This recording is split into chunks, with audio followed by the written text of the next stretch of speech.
Israel में रह रही भारत की दो शेरनियां जिन्होंने अपनी सूझबूझ से वहां फंसे एक बुजुर्ग परिवार को हमास के हमले से बचा लिया। दरअसल हमास ने जब इजराइल पर हमला किया तो हमास के कुछ आतंकी इजराइल के लोकल एरिया में मौजूद लोगों के घरों में घुसकर उन्हें मार रहे थे। इसी दौरान ये आतंकी इजराइल के एक बुजुर्ग दंपत्ति के घर की ओर बढ़े। उस समय घर में बुजुर्ग पति पत्नी और दो केयर टेकर सविता और मीरा मौजूद थी। सविता और मीरा दोनों ही भारत के केरल की रहने वाली हैं और इजराइल में नर्स का काम करती हैं। आतंकियों को घर की ओर बढ़ता देख सविता और मीरा बुजुर्ग दंपत्ति को घर के सेफ हाउस में ले गई और उन्होंने अंदर से दरवाजा बंद कर लिया। थोड़ी देर बाद आतंकी घर में घुस गए और वो सेफ हाउस पर गोलियां बरसाने लगे। उन दोनों ने पूरे 4.5 घंटे दरवाजे के हैंडल को पकड़ के रखा और आतंकियों को सेफ हाउस में घुसने ही नहीं दिया, जिससे बुजुर्ग दंपत्ति की जान बच गई। 4.5 घंटे बाद जब इजरायली आर्मी वहां पर पहुंची तब वो घर से बाहर निकली। गाइस, इतने भयानक मंजर में भी परिस्थितियों का सामना करके परिवार की जान बचाने वाली सविता और मीरा जी किसी वीरांगना से कम नहीं है। तो उनके लिए कमेंट सेक्शन में एक हार्ट तो बनता है। भारतीय सेना का एक खुफिया ऑपरेशन जिसका नाम था कैक्टस, जो अगर ना हुआ होता तो आज मालदीव उग्रवादियों के हाथों में होता। इस ऑपरेशन कैक्टस को भारतीय सेना ने कैसे अंजाम दिया, चलिए जानते हैं। दरअसल 3 नवंबर 1988 को एक श्रीलंकन उग्रवादी संगठन ने मालदीव में तख्ता पलट करने की कोशिश की। इससे पहले 2 बार की गई कोशिशों के बाद इस बार मालदीव के एक बिजनेसमैन अब्दुल्ला लुतूफी के सपोर्ट से 200 श्रीलंकन उग्रवादियों ने मालदीव की राजधानी माले पर कब्जा कर लिया था। इसे देखकर उस समय के मालदीवियन राष्ट्रपति अब्दुल गयोम ने भारत के तत्कालीन प्रधानमंत्री राजीव गांधी से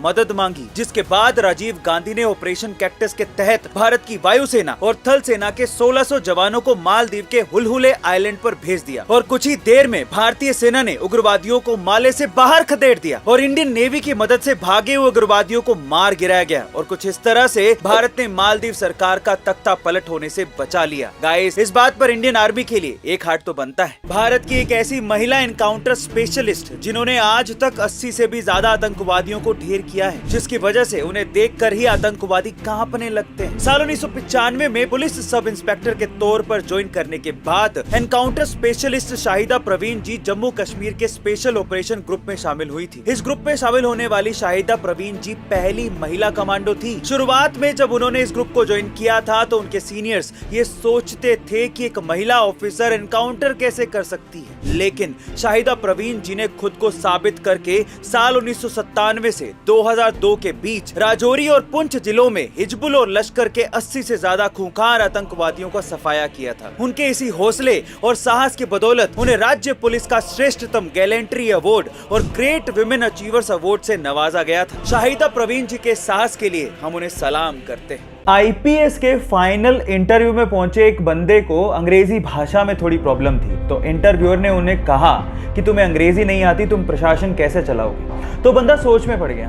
तो इतने में इंटरव्यूअर ने कहा कि कोई बात नहीं, पानी पी के जवाब दे दो। तो उस बंदे ने सोचते हुए कहा कि सर मैं पानी नहीं पी सकता। तो इंटरव्यूअर ने कहा कि क्यों नहीं पी सकते।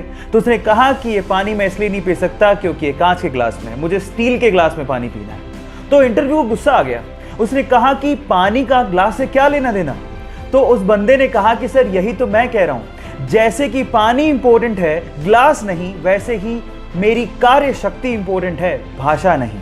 और फाइनली इस जवाब के बदौलत उनका सिलेक्शन हो गया और ये रियल घटना और उस बंदे का नाम है आईपीएस मनोज कुमार शर्मा। गाइज, आप लोगों का इसके बारे में क्या सोचना है, चैट सेक्शन में लिखना मत भूलिएगा।